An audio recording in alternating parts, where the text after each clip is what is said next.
Bienvenue sur Le Crossman, le podcast français 100% MX. Ici, on parle après-course, tests, interviews, conseils, motolife, récap et bien plus encore. Venez écouter ce qu'il se passe devant et derrière la grille de départ. Gaz.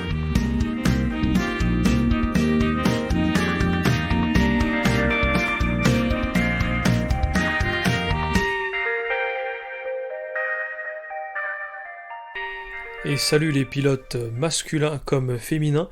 Juste un petit mot pour vous dire que si vous écoutez ce podcast via la plateforme Apple Podcast, il se peut que dans 5 ou 15 minutes, le podcast revienne au début. Voilà, c'est un bug qui vient d'Apple Podcast en ce moment, c'est pas moi qui fais une erreur de montage audio. Donc si jamais ça vous arrive, si la timeline marche, vous allez en avant jusqu'à là où vous étiez. Et si jamais ça ne marche pas, passez directement par Spotify. Voilà, bonne écoute à tous et gaz. Et salut à tous, bienvenue sur le Crossman, le podcast français 100% MX. Alors aujourd'hui, un épisode que je pense que vous allez apprécier. Le dernier épisode comme ça, vous avez bien apprécié. C'est un épisode Race Day. Donc pour ce show numéro 6, avec mon invité, on a fait une course à Montbéran ce week-end. Voilà, moi j'ai fait un week-end de course parce que j'ai participé dans 2 catégories. On va vous raconter ça, plein d'anecdotes, plein de conneries. On va bien se marrer, plein de trucs intéressants. Mon invité aujourd'hui, c'est Kevin Duclos. Il pourra se présenter après. Et juste avant, j'ai envie de vous dire que le podcast est toujours sponsorisé par la marque de gants Blasphème. Alors Blasphème, c'est la marque française créée par des crossmen pour des crossmen qui propose des gants de motocross premium dont la particularité est de pouvoir personnaliser ces gants sur vos phalanges. Haute qualité de finition, confort, performance et durabilité. Voilà ce que propose Blasphème dans des gants haut de gamme où la personnalisation est le maître mot.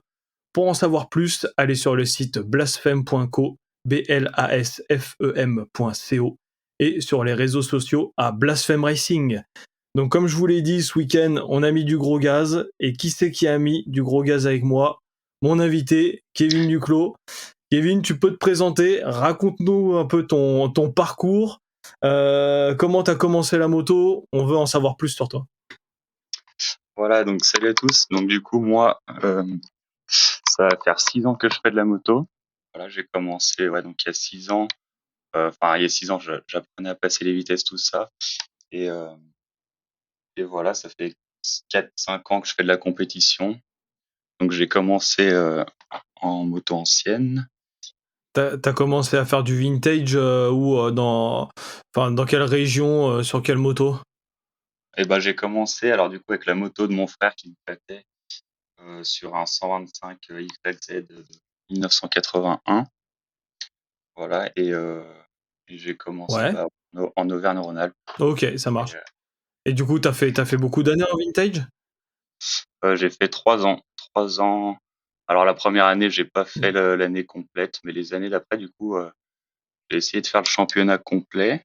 Et au final, du coup, j'ai fait un championnat complet où j'ai fini 2e Ouais, ok. de l'année. Et donc, faut savoir que c'est en moto ancienne qu'on s'est connus, en fait. Toute la team un peu de Rhône-Alpes, on est quelques-uns à faire du vintage en jeune. Et du coup, on s'est connus là-bas. Et c'est pour ça que depuis, on est bien potes. Et le jour où on s'est connus, d'ailleurs, tu t'es fait rouler sur la tête et t'as fini à l'hôpital.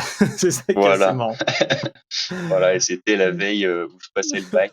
Donc, c'était vraiment galère. Mais Donc en fait, au départ, c'était quoi ? Tu t'étais fait rentrer dedans, non ? Et après, t'étais tombé, il y en avait un qui t'avait roulé dessus, un qui était parti en 2e ligne, c'est ça ? J'y raconte déjà. Voilà, en fait, je suis parti et il y a celui qui était à côté de moi qui est parti un peu mieux du coup, et j'ai accroché ma roue avant sur son bras oscillant parce qu'il s'est décalé un peu, et en tombant, du coup je suis tombé, donc voilà, sans trop de gravité, et il y avait quelqu'un en 2e ligne, je sais plus le pilote, et du coup il m'a roulé sur la tête directement. Donc voilà, pas un super souvenir. Mais au final, bon, j'ai rien eu, donc parfait. Bon. Et il s'est pas passé ça ce week-end, franchement, c'est déjà ça de prix, hein. Bon, par contre, moi, j'ai eu un petit truc aussi ce week-end, un petit crash. Je vous raconterai ça après. Franchement, il y a plein de trucs à raconter pour ce week-end, pour cet épisode Race Day. Déjà, toi, je voulais savoir, comme avec l'épisode Race Day précédent avec Enola, toi, qu'est-ce que tu fais avant une saison de championnat? Est-ce que tu prépares tes championnats à l'avance? Est-ce que tu prépares ton calendrier? Est-ce que tu fais tout un championnat? Est-ce que tu fais plusieurs épreuves d'un championnat? Qu'est-ce que tu fais à l'hiver? Comment tu prévois tout ça? Bah, alors l'hiver, du coup, j'essaye de continuer, bah, toujours à faire du sport, tout ça, renforcement musculaire et tout. Et sinon, j'essaie de Ouais. rouler pas mal en Italie, du coup, vu qu'il y a du beau temps, tout ça. Et Mmh. voilà, j'essaie de garder le rythme, quoi. Je fais pas trop de pauses, donc ouais, j'essaie de rouler toute l'année. Et puis ouais, de faire un peu de sport, de Ouais. cardio, tout ça. Tu Je fais tu plus je cours un peu l'hiver, tout ça. ouais. Après, un peu moins le reste de l'année, mais Tu prévois de faire un championnat tous les ans, tu prévois de faire un championnat tous les ans en entier ou tu fais plusieurs courses, celles qui te chauffent comme ça? et ben, j'essaye de faire, pour l'instant, je fais pas de championnat, en particulier.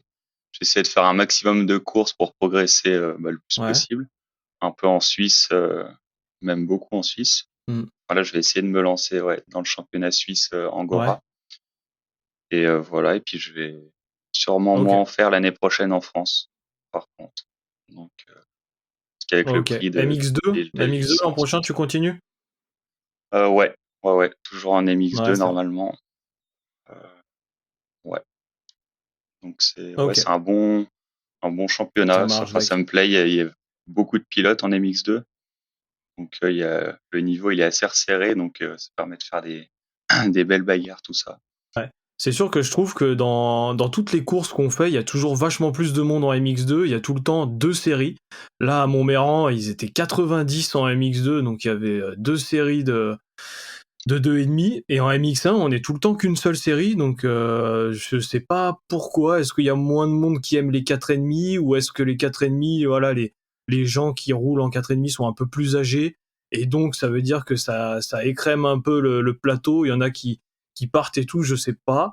Moi, c'est sûr que j'ai tout le temps roulé en MX1 parce qu'au final, j'ai rattaqué la moto tard.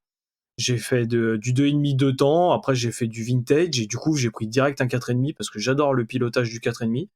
Donc je sais pas pourquoi, mais en tout cas c'est vrai que en MX2 sacré gros plateau à chaque fois. Et comme ce week-end à Montméran là, et du coup on a pu voir que toi t'as réussi à te qualifier dans la Serie A comme tu nous l'expliqueras tout à l'heure. Déjà, qu'est-ce qu'on peut dire? Déjà, on peut dire que ce week-end, il était bien parce on a évolué sur un terrain qui était quand même plutôt cool et bien préparé. Qu'est-ce que tu peux nous dire sur ce terrain de Montméran? Est-ce que tu as aimé? Alors j'ai vraiment bien aimé le terrain, la texture un peu sablonneuse.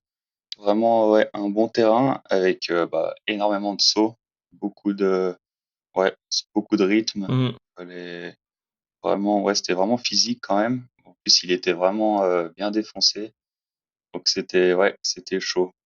Physiquement pour moi, Ouais. c'était chaud. Ah, c'est vrai que j'ai Et trouvé que le terrain était bien aussi. Après, il y avait vraiment des gros sauts, quoi, tu vois? Limite un peu trop de sauts, ça faisait un peu ligne droite avec des sauts 180, des hoops, des sauts et c'est pas comme un terrain comme on peut voir comme, bah, dans le sud, les Costières, où il y a du ouais, dénivelé, c'est vraiment Torre-Anglière particulier, en ouais. Rhône-Alpes où il y a des grosses ornières et tout. Là, c'était assez lisse. Ouais, lisse, sablonneux et pas trop d'ornières et que des sauts, quoi. Mais c'est vrai qu'après le terrain, il s'est complètement défoncé. Il y avait des trous cassants et moi physique, j'ai pas trop galéré, mais en fait, là où j'ai péché, c'était plutôt sur la concentration et il fallait, essayer d'esquiver les trous de freinage et d'accélération pour conserver de l'énergie et conserver de la vitesse, surtout en fin de journée. Et c'est là où c'était difficile. Donc moi j'ai participé aux motos anciennes le samedi, donc j'ai fait moto ancienne le samedi et MX1 le dimanche. T'es venu me voir en moto ancienne. Déjà on peut dire grosse différence en termes de défonçage de terrain entre le premier jour où il y avait que les anciennes et les petits et le deuxième jour, hein. Qu'est-ce que t'en as pensé? Ouais, bah les temps chrono, ils parlent, hein, de toute façon. Il y avait quand même, c'était quand même bien moins rapide la deuxième journée quand t'as roulé en MX1. Mais ouais, le terrain, rien à voir. Moi, Mm. ça m'a fait rêver le samedi, du coup. Et le dimanche, c'était vraiment pas pareil. Mais ouais, c'est un terrain quand même très technique. Donc, en plus qu'il était mort, ouais, c'était pas Mm. simple. Ouais, c'est vrai, dans les passages dans la forêt, des fois, c'était un peu monotrajectoire et du coup, quand c'était défoncé, c'est vrai que c'était assez compliqué. Il y avait moi, j'ai amélioré mon chrono, de seulement 2 secondes en 4,5 comparé à la en vieille moto. Donc j'ai trouvé ça assez étonnant, mais en fait, ça s'explique parce que le terrain, il était tellement défoncé que, c'était enfin, même avec une moto moderne et une bonne moto bien suspendue et coupleuse, c'était assez dur d'améliorer, donc j'ai amélioré que de 2 secondes, ce chrono. On peut commencer bah déjà, ouais, en moto ancienne, moi, juste pour vous dire, du coup, anecdote assez marrante, je pars pour les essais libres et en fait, du coup, j'ai, plutôt l'habitude d'être, devant. Donc là, vu que je suis devant au championnat, je suis parti en premier dans les essais libres et là, il y a direct un gars qui me double dans les whoops du terrain, mais genre 3 virages après le départ. Et je fais, mais qui c'est qui me double? C'est qui lui, tu vois? Et là, je vois le numéro 30 et tout. Je sais pas si t'as fait gaffe, Kevin, et du coup, je fais, mais c'est qui ce mec? Du coup, je fais il part et tout. Je fais, bon, écoute, ok, il part devant, c'est bien. Et là, après, je reviens au camion, et là, il y a un gars, il vient me voir et tout, il me dit, oh putain, t'as vu, il y a Rémi Anelot qui est dans notre catégorie aujourd'hui. Je fais, ah bon, c'est qui? Et il me dit, bah, il a été deux fois champion de France national en MX1, et je crois qu'il a roulé en MXGP. Et je fais, ah d'accord, ok, c'est super. C'est pour ça qu'il m'a doublé dans les whoops à Mac 12 dès le début. Je savais même pas qu'il était là. Et c'était assez marrant. Tu l'avais roulé, toi? Il avait vraiment un joli style en l'air et tout, très à l'aise. Et puis, ouais, non, c'était vraiment joli à voir. Ça mettait un peu de rythme, puis ça t'a donné un peu de challenge aussi, parce que vu Mm. que tu gagnes souvent en moto ancienne, voilà, ça relève un peu le niveau aussi. C'est sympa. Puis tu t'es fait une belle bagarre Ouais. aussi Ouais, bah là c'est vrai que là avec lui. ça a bien relevé le niveau parce qu'en fait, tout simplement parce qu'il me doublait quand il voulait. Donc c'est sûr que quand il a voulu me doubler, il m'a doublé, il a dit allez ciao j'y vais. En deuxième manche donc bah déjà ouais non essai libre l'a bien passé. Après je fais troisième des chronos. Première manche je fais deuxième derrière Rémi Anelot donc première manche deuxième et deuxième manche je suis parti troisième, je passe premier rapidement. Il y avait Rémi derrière moi. Je voyais qu'il jouait avec moi. On s'est fait gêner par un retardataire, donc il m'a laissé redoubler bien fair play. Et après, en fait, une fois qu'il a voulu partir, il est parti. J'ai essayé de tenir le rythme, mais je termine à 8 secondes derrière lui de la journée. Donc 2 et 2, ça me fait 2 overall de la journée en ancienne. Une bonne nuit de sommeil dans notre petit Airbnb. Hein, on était content, Kevin, pour Ouais, bien récupérer de la journée pour être en forme dimanche. Voilà, pas trop dormi. Pas trop dormi, surtout pour toi, je crois, on dira pas pourquoi. voilà. Euh, et après, et après dimanche, retour à Montméran, mettre du full, les essais, j'ai commencé les essais libres en premier à 8 heures. Je trouve que c'est toujours, comme je l'avais dit avec Enola, c'est toujours chiant de commencer les essais libres en premier parce qu'il fait tôt. En plus, là, ça commence à être l'automne. C'était 8 heures du mat, il faisait sombre. C'était texture sablonneux, donc ils avaient arrosé. Alors le sable mouillé et les 4,5 qui t'en mettent plein la gueule. Je suis arrivé dans le parcoureur, j'étais crépi, j'avais du sable partout, jusque dans le caleçon. Je t'ai regardé, j'ai fait bon, là c'est pas cool. Ouais, bah moi j'ai roulé en troisième, je crois, et c'était vraiment, enfin, ça va. C'était pas Mm, si gras que ça. Moi, j'ai échappé un peu à ça. Et non, moi j'ai pas les essais libres, c'était plus pour moi une mémorisation de terrain, parce que je connaissais pas du tout ce terrain. Et, euh, mm. et du coup, il est vraiment, ouais, assez compliqué à retenir parce qu'il y a plein de petits virages comme ça. Donc c'était, ouais, assez chaud à retenir, mais bon, je m'y Ouais. suis fait quand même. Pour les chronos, ça a été. Pareil, même question que j'ai posée à Enola. Quelle importance t'accordes aux essais, toi, aux essais libres et aux essais chrono? Est-ce que c'est quelque chose qui te tracasse quand tu fais des mauvais chronos? Est-ce que tu prends vraiment le temps pendant les essais libres pour mémoriser et chrono, t'essayes de faire un tour ou deux tout seul? Explique-moi comment tu fais pour les essais en général. Alors pour les essais libres, moi, généralement, je fais un ou 2 tours, plutôt, tranquilles, histoire de bien chauffer la moto, regarder, les un peu les Mmh. traces, tout ça, enfin, Mmh. voilà, et puis, Mmh. bien ouais, bien rouler tranquille pour, voilà, pour me mettre dedans aussi, parce que je attaquer direct, c'est pas trop, ouais, pas trop, Ouais. bien, enfin, voilà, et après j'essaye, bah, du coup de faire, bah, déjà toutes les tables, parce qu'il y a des terrains où vraiment il y a des enchaînements super techniques. Donc voilà, j'essaie de ouais, Mmh. de me Mmh. mettre Ouais, dans le ouais, rythme c'est sûr. Mmh. et voilà, une fois que Mmh. j'ai bien géré le terrain, tout ça, bah, après pour les chronos, du coup, je suis opérationnel, heu et puis voilà, après les chronos, j'essaye, bah, du coup de faire, le premier tour, bah, du coup, il compte pas donc tranquille, pareil pour chauffer et après j'essaie direct de faire un tour rapide Ouais, ouais. et puis d'en enchaîner même un autre juste Mmh. après Tu de te mettre et tout en seul un gén peu au début? ouais, bah, j'essaie Mmh. plutôt de partir, devant parce que c'est quand même, enfin, moi j'aime bien pas trop être gêné par les pilotes. J'essaie de partir dans les premiers Ouais. et puis voilà, comme ça les autres ils me doublent s'ils veulent me doubler. Voilà, et puis en général je fais ouais Ouais, ouais, c'est vrai. un tour de repos ou 2 C'est max. ouais, c'est vrai que c'est quand même pas mal. Moi, j'essaye aussi de m'esseler dans le premier tour. Là, on est partis tous d'un coup au début. Du coup, premier passage devant la cellule, on était beaucoup trop en tas. Je me suis dit: «Je pourrais pas faire un chrono».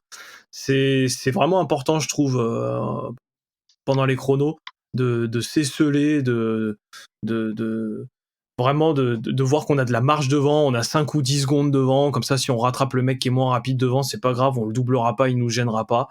Euh, Chrono, sur ce terrain, c'était assez difficile parce que comme je l'ai dit dans la forêt, il y avait des fois c'était monotrajectoire, donc vraiment important d'être seul, et quand je voyais que j'allais gêner quelqu'un derrière, je me mettais mais vraiment sur le côté, je m'arrêtais, je le laissais passer, et puis en fait ça s'est bien passé.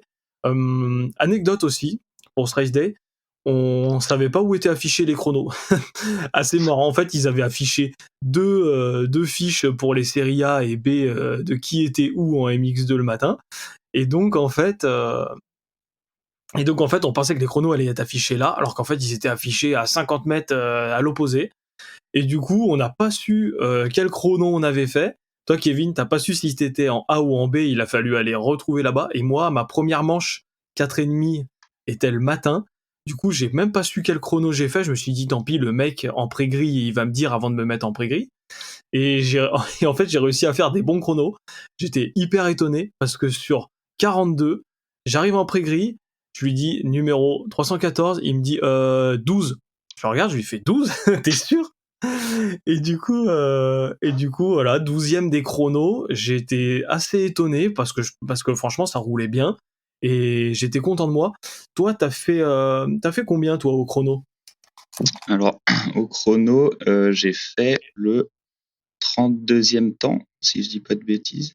Heu, attends, je vérifie juste mes sources. T'as fait Ouais, 30e, c'est ça, c'est ou ça. 31? J'ai fait 31e temps précisément, ouais. Ouais, 31e temps, donc t'étais Voilà, qualifié pour la série A. voilà, ouais. Je me suis qualifié en série A. Heu, voilà, j'ai fait 19e de mon groupe, en fait, dans ouais, parce que du coup, j'étais en série B pour faire les chronos et voilà, j'ai fait le 19e temps de ma série B, Hmm. chrono et ce qui me fait du coup, 31e sur Ouais, ok. 90. Hmm. Donc voilà, qualifié en série A, Ouais, c'est ça, 31e. voilà. Bon chrono, bien joué, t'as mis du gros gaz. Euh, Allez, première petite rubrique, qu'est-ce que t'en penses, Kevin? Est-ce que t'as une anecdote sur les essais, libre ou chrono, à nous raconter? Ça peut être une bonne ou une mauvaise anecdote. Est-ce qu'il y a vraiment un truc dont tu te souviens pendant tes années de race? Oh là là, alors question, ouais, plutôt difficile. Heu, je viens de me rappeler là de ça. Allez, allez, Ouais, vas-y. c'était une course, à Belay, voilà et c'était pendant les essais, libres. Ouais, Ouais, pendant les essais libres, le terrain, hyper gras, il y avait peut-être, 30 centimètres de boue facilement et c'était, en fait, sur le terrain de ouais. Belay, derrière le terrain, il y a une grande descente et donc vraiment super raide, où donc tout le monde descend et tout le premier tour et juste après, il y a une montée, bah, du coup, il y a la même montée super raide un peu plus loin et dans cette montée, il y a une grande montée. Ils ont mis carrément du béton pour, Ouais. vraiment, garder de l'adhérence, mais là, c'était tellement gras qu'il y avait, ouais, les pilotes, ils essayaient de monter. Il y avait vraiment, ouais, que les 3 premiers, je crois, qui ont réussi à monter. Ça me dit quelque chose de monter, ouais. Et il y a plein de pilotes qui sont montés, enfin, qui ont voulu, heu, tenter le truc et qui sont retombés. Ça faisait des étincelles avec le béton et tout, des gros crashs. Enfin, moi, j'ai même pas essayé. Je me suis dit, «C'est mort, de toute façon, c'est vraiment trop dur» et du coup, voilà, c'était tout gros bourbier avec plein de pilotes qui tombent. Enfin, c'était bon. Moi, j'ai regardé, Ouais. je suis resté sur le bord, j'ai observé un peu tout ça. C'était marrant. Donc, voilà, ouais. Voilà pour la petite Ah anecdote que je putain. viens de me rappeler du Ah, coup. c'est ouais, c'est non mais là en plus avec des vieilles motos dans la boue et tout, franchement c'est vraiment galère. Truc de malade. Moi, anecdote des chronos, c'était au Grange Gontard d'ailleurs, terrain qui a fermé l'année dernière. Essai chrono, cette fois-ci pas en MX1, en moto ancienne. Et là pareil, donc je veux faire un chrono de folie, j'essaye de m'esseler un petit peu. Et en fait, il y en avait un qui roulait tellement pas, en fait, il traînait sur la piste et je sais pas pourquoi, en fait, il roulotait parce il faisait pas un tour chrono, il faisait pas un hot lap, tu vois? Et et en fait, il roulotait mais dans les traces principales et du coup, il y avait un énorme externe, j'arrive dans l'énorme externe à Mach 12, hop, petit saut en descente et là dans l'autre externe et là je le vois. Mais en fait, vu que le saut en descente, il était vraiment juste avant le virage, je l'ai vu quand j'étais en l'air, tu vois, parce que j'ai pas regardé assez loin encore, ça c'est de ma faute. Et après du coup, et ben en fait j'ai pas eu le temps pour le freiner. Pour freiner du coup en fait je lui ai fait un bloc pass pendant mon tour chrono, j'ai dû perdre une demi-seconde ou une seconde, je l'ai touché et il est pas tombé. Et du coup, j'ai continué mon tour chrono, voilà, ça s'était bien passé. Mais par pitié, pendant les tours chrono, si vous n'êtes pas pendant un hot lap, regardez derrière s'il y a quelqu'un qui est chaud et qui est dans son tour chrono. Laissez-le passer, mettez-vous loin. Ouais, ça peut Parce être que ça, vraiment sinon, c'est gênant, hein. vraiment l'horreur. Ouais, ouais. Moi, je fais souvent ça quand je Ouais, pars dans des tours c'est clair. rapides, je m'écarte, je vais dans des traces vraiment, où personne va quoi pour, pas gêner les autres, hein. C'est quand même Mm. important, un peu de fair play et puis Ouais, voilà, hein. ouais. Euh, voilà, pour les essais, avant de passer aux manches, on va rappeler que ce podcast est sponsorisé par la marque de gants Blasphème. Blasphème, la marque française de gants créée par des crossmen pour des crossmen, dont la particularité est de pouvoir personnaliser ces gants sur vos phalanges. C'est vraiment intéressant ces gants parce que je vous ai déjà fait des retours sur les épisodes précédents. Moi, j'aime bien les gants assez fins pour avoir une poignée fine et pour pas faire mal au bras. Voilà, on sait que si jamais on a des poignées super grosses avec des gants épais, ça fait un gros grip, ça fait mal aux avant-bras de fou. Là, ils sont fins et en plus, il y a vraiment un petit truc, un petit renfort vraiment sur le haut de la paume uniquement et qui fait que là où on a les cales, et ben en fait, on n'a pas d'ampoule. Donc en fait, ça a les deux avantages d'être fin et en plus de protéger les ampoules. C'est top, je recommande vraiment ces gants. Allez sur Blasphème Racing sur les réseaux sociaux et sur blasphème.co pour checker ces gants pour vous en commander une paire. 40 € la paire, vous allez voir, vous allez pas être déçus. Première manche, Kevin, comment ça s'est passé pour toi? Ton départ, des anecdotes, des dépassements, raconte-nous un peu. Alors pour ma première manche, c'était déjà plutôt compliqué parce qu'avec le 31e temps, bah, je suis placé 31e sur la grille et Et du coup, c'était une grille de 30 places. Donc déjà, j'étais directement en deuxième ligne. Donc pour faire un départ vraiment pas simple, donc je me mets du coup stratégiquement le plus à l'inter pour être au plus court et puis essayer d'être sur des bords quoi pour dépasser. Et du coup logique. du coup je pars évidemment à l'arrière du groupe, donc pas simple. J'essaie de me faufiler à l'inter le plus possible et je réussis à doubler quand même quelques pilotes. Donc ça a été et donc c'était déjà on a eu avant que la course parte, on a eu un tour de reconnaissance parce qu'ils avaient arrosé. Je passais en premier en fait après le repas, donc le terrain complètement rien à voir avec les chronos. Donc voilà, j'ai regardé un peu les traces, tout ça. J'ai vu que c'était assez gras quand même. Et donc voilà, donc je pars à l'arrière du groupe. C'est vrai. Et premier tour, il y a au bout de je sais pas la moitié du terrain, enfin la moitié du tour, il y a eu des grosses chutes et j'ai pas forcément bien regardé loin. Donc vraiment un conseil, c'est de bien regarder loin. Et du coup, je fonce en plein dans des pilotes. C'était un peu la guerre. J'essaye de me sortir du tas de bonhommes qui étaient par terre. Et en reculant, il y en a d'autres qui me fonçaient dedans. Enfin, c'était vraiment compliqué. J'ai perdu beaucoup de temps ici. Et puis du coup, il y a beaucoup de pilotes qui sont passés à côté du tas de pilotes. Et voilà, donc j'essaie de remonter après un maximum. Donc bon, j'ai réussi à en doubler quelques-uns. Je sais pas du tout combien je suis. Très compliqué de savoir combien je suis avec tout ce qui se passe. Et C'est compliqué quand on n'a pas de panoteur. voilà, en plus j'ai fait pas mal d'erreurs. J'étais pas forcément super bien dedans. Enfin, pas très concentré quoi. J'ai calé une fois. Bon, je suis vite reparti. Avec les démarreurs, ça va pas trop mal. Et voilà, des petites erreurs par-ci par-là. Qui font que je fais pas une place de fou quoi. Je fais 32e à la première manche. Donc avec des temps chrono moins rapides que mes temps chrono du matin. Donc plutôt compliqué cette première manche. C'est vrai que sur des terrains un peu où il y a plein de sauts, des terrains assez techniques, un peu monotrajectoire où il y a plein de sauts énormes, le premier tour, si on fait pas un départ terrible, c'est vrai que c'est assez galère et il faut vraiment regarder loin parce que moi aussi ça m'est arrivé. Il y en a, ils faisaient des grosses erreurs sur les sauts et tout. Et des fois on est plus rapide qu'eux, mais vu qu'on a fait un départ de vieille, on est derrière et en fait faut pas tomber dès le premier tour et il faut pas faire d'erreur. C'est vrai que il y a des terrains où autant je trouve on arrive direct à se mettre dans le rythme, à dépasser ceux qu'on doit dépasser, qui ont vraiment un rythme inférieur et tout. Mais là sur des terrains avec plein de sauts et tout, il faut avoir les yeux grands écartés parce que c'est vraiment chaud. Moi pour ma part première manche, je fais un départ milieu du paquet, donc j'étais placé assez à l'intérieur sur la grille. Je fais un départ milieu de paquet. Premier tour, j'arrive à en doubler quand même pas mal.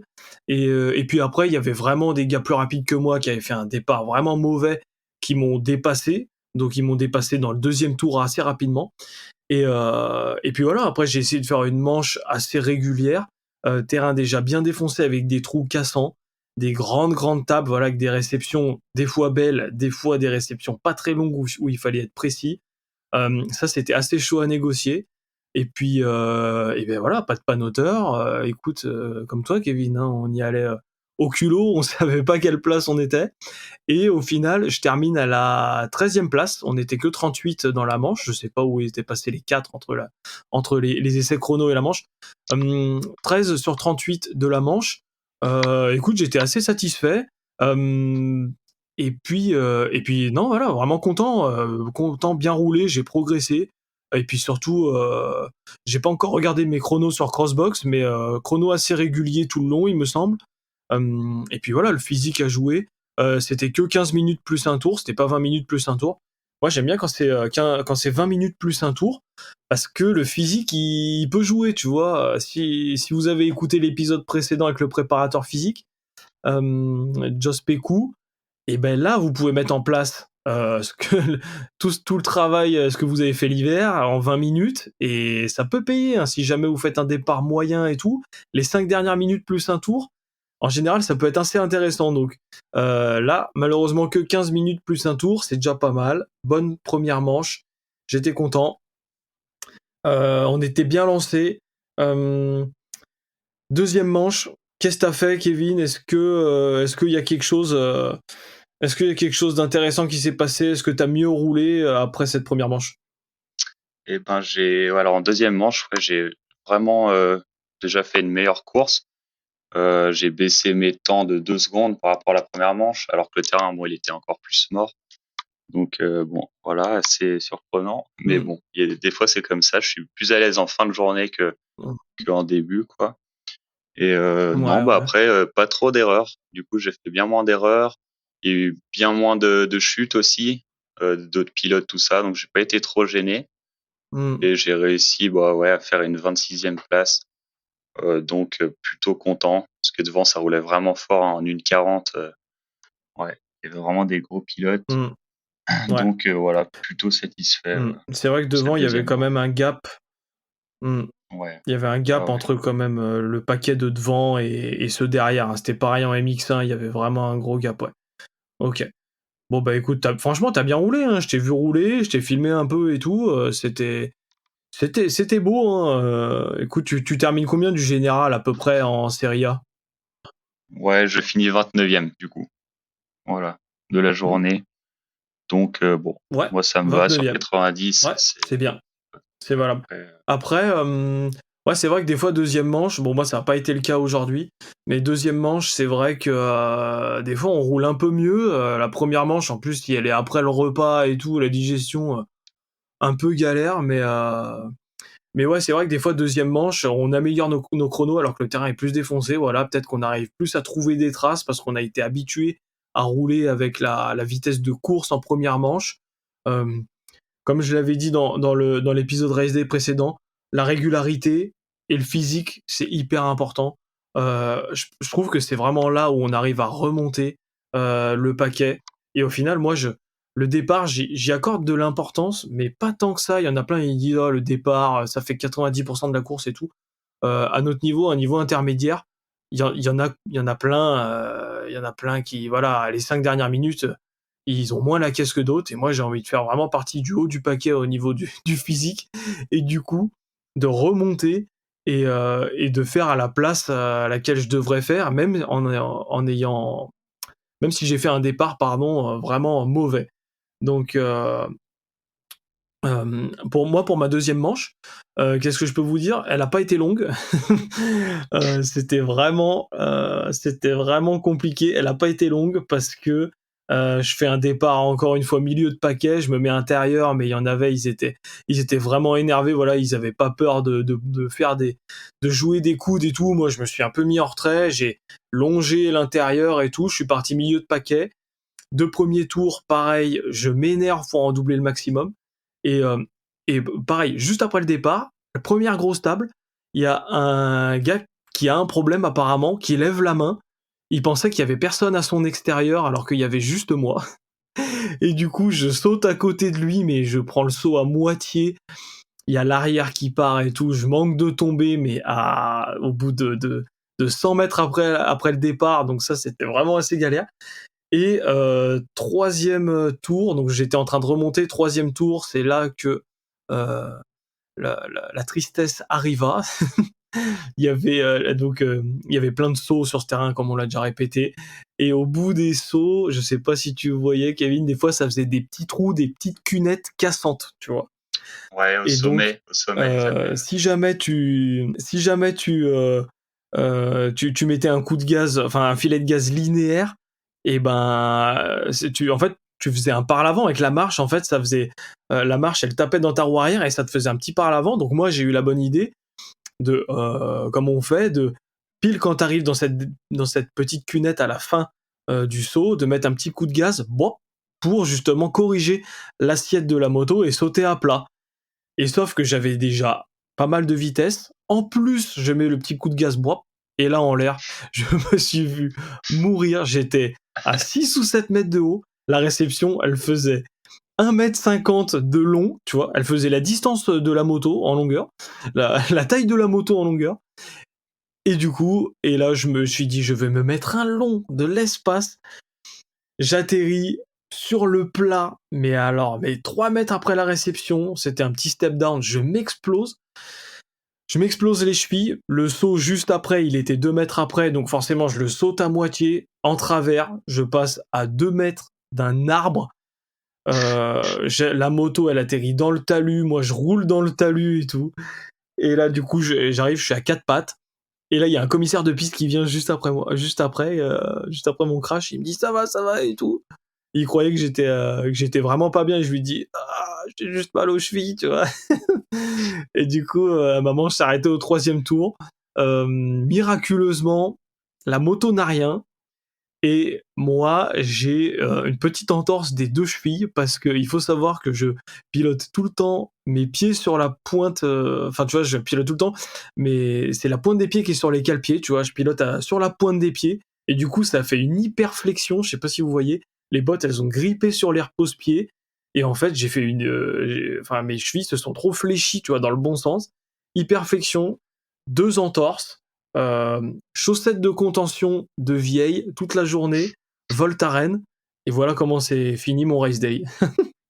Ouais, c'est compliqué. On se voit tomber en l'air. C'est vraiment, moi, ça m'arrivait pareil en première manche, une grosse frayeur par l'avant, et en l'air, on sait que, enfin, qu'on avait quasiment Mm.